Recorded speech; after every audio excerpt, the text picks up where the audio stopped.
Mtu wa Mungu, wacha nichukue fursa hii kukukaribisha katika chaneli yetu pendwa ya Apostle Katambi.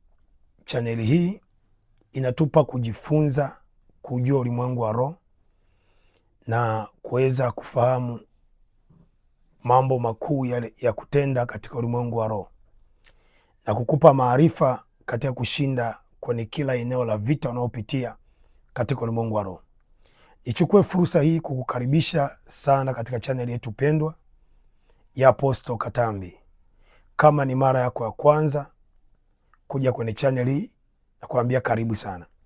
Leo tuna mada nzuri sana. Tuko kwenye kutafasiri ndoto, na niko katika eneo linalosema kutafasiri ndoto, na niko kwenye kipengele kinachosema kwa nini unaota ndoto mara kwa mara, upo mazingira ya eneo ulikozaliwa au mazingira ya uhalisia ya pale nyumbani kwenu unapoishi, mazingira ya uhalisia kule ulikotoka, kule ulikozaliwa, au maeneo ya pale nyumbani. Uko mjini, nyumbani labda ni Singida, au nyumbani labda ni Mbeya, nyumbani labda ni Mwanza, lakini mara kwa mara unakuwa unaota mazingira ya pale nyumbani unapoishi, kule ulikozaliwa, yani nyumba zile za uzawa, maeneo yale ya uzawa, ulikozaliwa, ulikotoka. Tunataka leo tutafasiri ndoto hii, na pia nikupe vitu vya kuweza kuombea ili utoke katika hatari ya ndoto hiyo, au nini Mungu anakusemesha katika ulimwengu wa roho. Kama ni mara yako ya kwanza kuingia katika chaneli yetu pendwa ya Apostle Katambi, karibu sana. Nichukue fursa hii kukuambia, ili upate vipindi vyetu vya ndoto, unaweza ukasearch katika masomo ambayo nimefundisha hapo mbele. Yapo masomo mengi sana ya ndoto, utaangalia hapo na utapata masomo hayo. Lakini ili tuwe na vipindi vijavyo vinavyokuja, ili uwe wa kwanza kupata vipindi vijavyo, unaweza kutupata kwa njia ifuatayo tu, moja tu: subscribe channel hii. Alafu baada ya kusubscribe, tunapoandaa vipindi vyetu unatupata tu kwa wakati na vitakufikia kwa wakati. Bonyeza alama ya kengele hapo, alafu Mungu akubariki sana. Na unaweza pia uka comment yako kwamba unapitia nini, changamoto gani kupitia ndoto, tafasiri ya ndoto, uka comment hapo chini, na Mungu akubariki sana. Na pia unaweza ukashare video hii kwa watu mbalimbali. Mungu akubariki sana.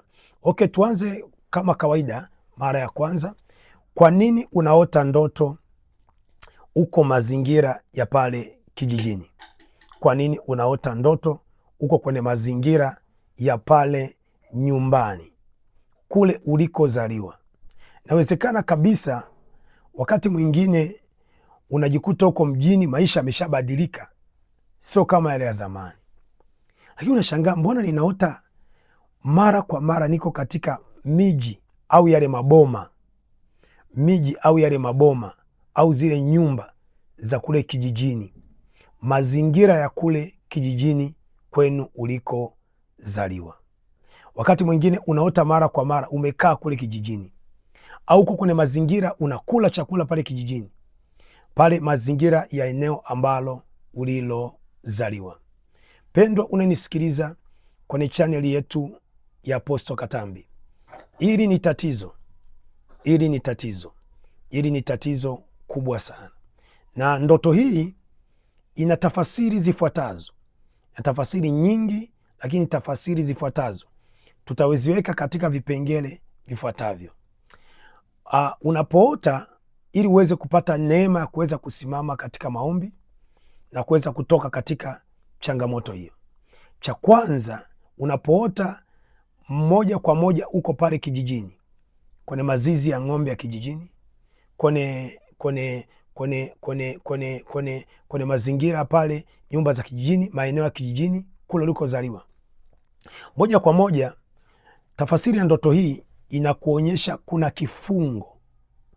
kuna kifungo ambacho kifungo hiki hakija kufunga mbali, umefungwa pale pale kijijini.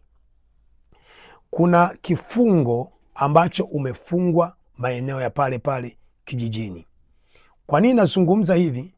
Moja kwa moja inakuonyesha kwamba kuna roho za asili, madhabahu za asili, madhabahu za kifamilia ambazo zimekufunga katika lile eneo ulikozaliwa. Maana yake hata kama uko mjini, hata kama unapitia changamoto ya afya, changamoto ya kazi, changamoto ya uchumi, changamoto mbalimbali, unaonyeshwa kwamba ili tatizo asili yake limeanza pale kijijini, au adui anayekutafuta amekufunga pale kijijini. Kwa ni madhabahu za asili au madhabahu za familia ambazo zinakufuatilia katika ulimwengu wa roho, ambao ndio maana unaota mara kwa mara uko pale kijijini, au madhabahu za miungu zinakufuatilia, ambao ndio maana unaota mara kwa mara uko pale eneo la nyumbani kule ulikozaliwa au ulikotoka. Tuangalie kwenye kitabu cha Mwanzo, sura 12 mstari wa 8. Mwanzo sura 12 mstari wa 8. Madhabahu za asili zinakufuatilia, madhabahu za asili zinakufuatilia katika ulimwengu wa roho. Mwanzo sura ya 12 mstari wa 8. Kisha akaondoka, huyu ni Ibrahim, alienda kujenga madhabahu. Mwanzo 12 mstari wa 8. Ibrahim akaenda kujenga madhabahu ya kwanza kabisa, akaita Betheli.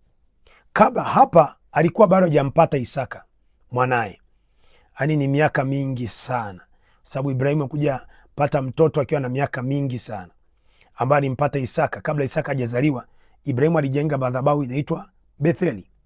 Lakini tunaona baada ya kujenga madhabahu inaitwa Betheli, ilipita muda wa miaka mingi sana, Isaka naye akaja akazaliwa.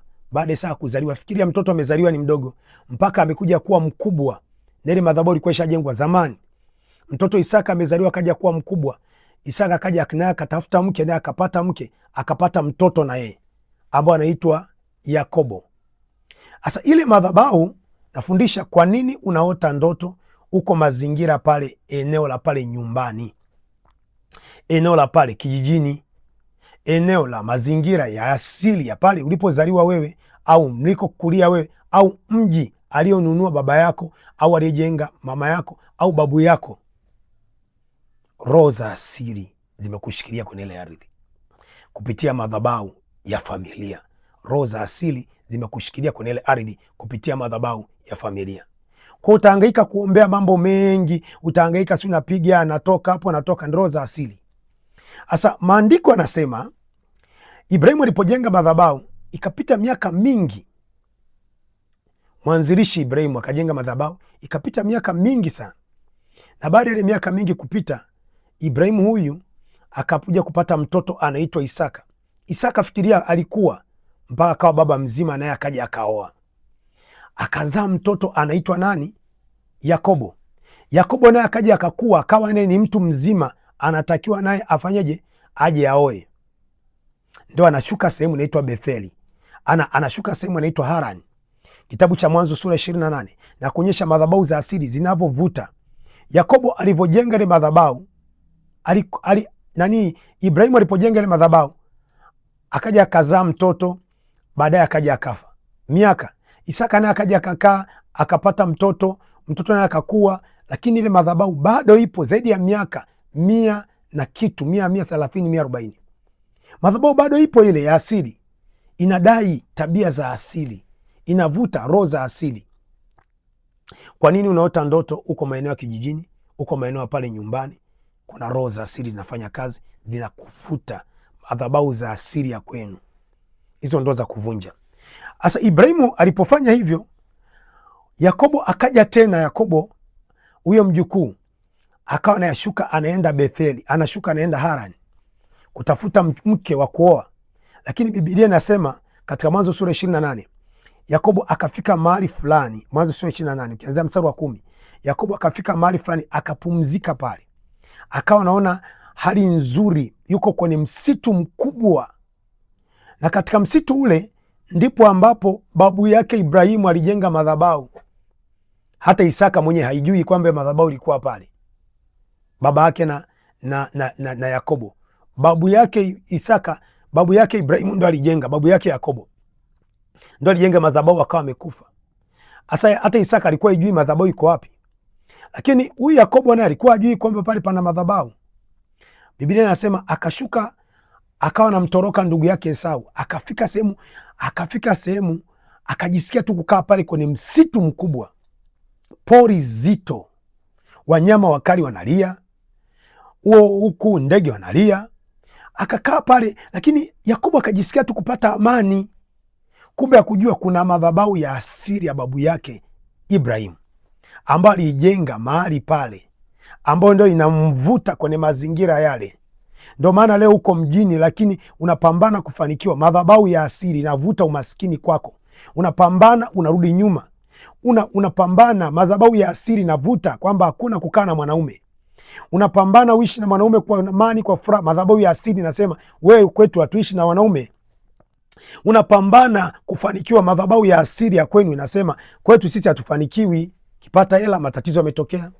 Kipata hela changamoto umetokea. Unapambana kupambana watoto wako wasome. Madhabahu ya asili ya kwenu nasema hapa hakunaga watoto kusoma. Unapambana kukataa uchawi. Madhabahu ya asili ya kwenu inagoma kwamba sisi kwetu uchawi lazima uwepo. Hatumtumikiagi Mungu. Wewe unakuja unataka kuimba, kuomba. Madhabahu ya asili inavuta. Kwa hiyo mpendwa, Yakobo alipofika tu kwenye ile eneo ambao madhabahu ya asili ya babu yake Ibrahimu ilijengwa miaka zaidi ya 150. Yakobo alipofika pale, cha kwanza alipata connection, mawasiliano. Kulikuwa na mawasiliano. Akasikia tu amani, akasikia tu furaha. Ndio maana kuna mambo yanatesa familia yenu. Kuna mambo mabaya yanatesa kwenye ukoo wenu, lakini kuna mmeapuuzia. Yani kama kuna roho fulani mwaingilia, unapuuzia, unaona kwamba ni ya kawaida tu sisi kuolewa, kuachika, ni kawaida tu sisi familia zetu kuharibika, ni kawaida tu sisi kugombana, kwa sababu madhabahu ya asili ya kwenu. Kwa nini unaota ndoto uko pale mazingira kijijini? Kwa nini unaota ndoto uko pale kwenye mazingira ya pale ulipozaliwa, pale ulipotoka, ulipozaliwa, kwenye miji ya pale ulipozaliwa? Madhabahu ya asili ya kwenu, madhabahu za miungu ya kwenu. Kwa Yakobo alipolala pale usingizi, ghafla akapitia usingizi. Sikiliza, ni porini, kuna majoka. Na Yakobo kama angekuwa anajua ile eneo kuna madhabahu angejua, kwa sababu madhabahu huwa walipokuwa najenga wanazijua. Lakini ile eneo mafuriko alipita, akabeba mawe yote, magogo yote. Kwa hiyo palikuwa tu ni flat, lakini kwenye ulimwengu wa roho kulikuwa na mawasiliano kati ya Ibrahim, madhabahu ya Ibrahim na Yakobo mjukuu wake. Kulikuwa na mawasiliano kati ya Ibrahim na madhabahu na Yakobo katika kupitia madhabahu. Katika ulimwengu wa mwili Yakobo hamjui Ibrahimu. Katika ulimwengu wa mwili Yakobo hamjui babu yake Ibrahimu, hajawahi kumuona, na kulikuwa zamani hamna hata picha. Lakini katika ulimwengu wa roho kulikuwa na mawasiliano. Kama ulivyotoka unasema mimi nimetoka nyumbani, nilikuwa Mbeya labda kijijini, labda nilikuwa Singida kijijini, nilikuwa wapi kijijini, nilitoka wapi kijijini. Lakini huko mjini kila siku unaota kule nyumbani. Unaota mara unachunga, mara unaota uko hivi na hivi. Zile madhabahu za asili ya ule ukoo wenu zinakuvuta kupitia ile ardhi ya pale nyumbani. Kupitia ardhi ya pale nyumbani. Sasa nini nataka nifundishe siku ya leo? Kwamba hizi madhabahu za asili, Yakobo akalala usingizi bwana. Baada ya kulala usingizi akaona malaika wa Bwana wanapanda na kushuka. Mwanzo sura 28. Malaika wa Bwana wanapanda na kushuka, wanapanda na kushuka. Wakasema mahali hapo ulipolala ni mahali patakatifu. Akasema mimi ni Bwana Mungu wako, Mungu wa baba yako Ibrahimu. Maana yake ile madhabahu ilikuwa nafanya kazi na ile ardhi ya pale. Madhabahu ile ya babu yake Ibrahimu ilikuwa imebeba asili. Kwa kilichomvuta Yakobo kukaa lile eneo, kilichomvuta Yakobo kukaa kwenye yale mazingira ni ile asili ya kwao ya madhabahu ya babu yake Ibrahim. Kulikuwa na mawasiliano kati ya babu yake Ibrahim na ile madhabahu. Lakini sasa tunaona Ibrahim alikuwa anamtumikia Mungu wa kweli. Kwa ile madhabahu ilikuwa inamvuta Yakobo aende kwa Mungu wa kweli. Lakini wewe kwenu, madhabahu ya kwenu, mnamtumikia Mungu wa kweli? Wewe kwenu nyie mnamjua Mungu kweli? Babu yenu alijenga madhabahu ya kimungu? Alijenga hapo kwenye eneo aliponunua, alipokaa, ile miungu ndio inadai. Kwa hiyo wakati Yakobo Ibrahimu, wakati aliwakabidhi familia yao, asili ya Ibrahimu aliikabidhi kwa Mungu. Ndio maana ile madhabahu iliyokuwa namhudumia Yakobo ilikuwa ni ya Mungu. Lakini leo madhabahu inayokuvuta nyumbani, ingine unavuta ili urudi kwenye uganga, wengine unavuta unarudi kwenye uganga, wengine unavuta uachane na mwanaume, mwingine madhabahu inanena sisi kwetu tukae na mwanamke, sisi kwetu tukae na mwanaume, sisi kwetu tuko hivi na hivi. Kwa madhabahu ya kwenu inakuvuta. Kwa kama unaota ndoto mara kwa mara, uko kwenye nyumba za kijijini, mazingira kijijini, maeneo ya kijijini, ile ni roho za familia. Roho za familia kwenye ulimwengu wa roho, madhabahu za familia kwenye ulimwengu wa roho, ambazo zinasimamiwa na miungu ya kwenu. Maana yake unaonyeshwa bado miungu ya kwenu inakufuatilia, miungu ya kwenu inafuatilia maisha yako wewe. Mungu akubariki sana. Endelea kunifuatilia chaneli hii ya Apostle Katambi. Tutakuwa na maombi maalum kwa habari ya kutoka kwenye ndoto mbaya zilizoshikwa kupitia madhabahu za kifamilia au madhabahu za asili. Unaweza kupata vipindi vyetu kwa namna gani? Ni kwa njia ya kusubscribe channel hii na kuweka komenti yako hapo chini. Unapitia ndoto gani? Unaota ndoto gani ambao una tafasiri, au ni changamoto gani? Weka komenti yako hapo chini. Kwa unaota ndoto mara kwa mara, uoni uko kwenye mazingira ya familia, madhabahu za familia zinakutesa. Mungu akubariki. Kwa hiyo unapoingia kwenye maombi, takuelekeze kwenye madhabahu za kifamilia. Ndio maana unaota asili ya kule kijijini, mazingira kule kijijini na huko mjini. Wakati mwingine umeshauza kule kijijini, lakini unaota mara kwa mara uko pale. Madhabahu za kifamilia zinakutesa. God bless you. Shalom, shalom, shalom. Apostle Katambi.